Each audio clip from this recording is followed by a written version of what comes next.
In today's video, I'm going to teach you how to sharpen image in GIMP.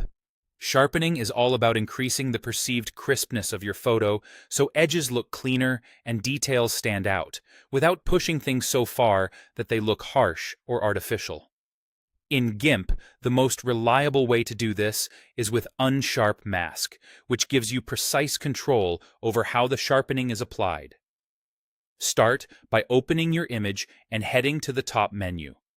Go to Filters, then Enhance, and choose Sharpen, also labeled Unsharp Mask. A panel will open with 3 sliders and a live preview. Make sure Preview is enabled so you can see exactly how your changes affect the image in real time. It helps to view your image at 100% magnification while adjusting, because sharpening is best judged at actual pixel size. Let's break down the controls. Radius determines how wide the sharpening effect spreads around edges. Think of it as the thickness of the edge contrast. A small radius targets fine details like hair, fabric texture, or small patterns.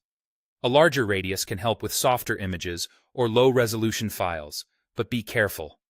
Too large a radius can create visible halos, those bright or dark rims along edges that scream over-sharpened.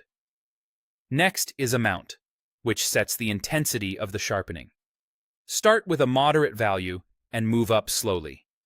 You want edges to look more defined but still natural. If the image starts to look crunchy, grainy, or overly contrasty, dial the amount back until it feels balanced. The third slider is Threshold.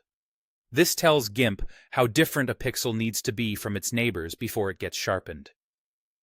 A low threshold means almost everything gets sharpened, including smooth areas like skies and skin, which can emphasize noise and pores.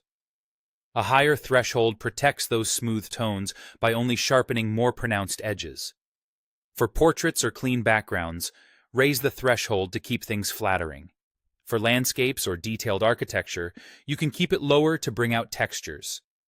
As you adjust, keep an eye on critical details: eyelashes, foliage, text edges, or fine patterns. Toggle the preview on and off to compare before and after, and zoom in and out to confirm it still looks good at different sizes. When you're happy with the look, click OK to apply the sharpening. One final tip: sharpen after you've finished all your other edits and after resizing to your final output. Sharpening depends on pixel size, contrast, and noise, so doing it last ensures you get the cleanest, most accurate result for where the image will be used.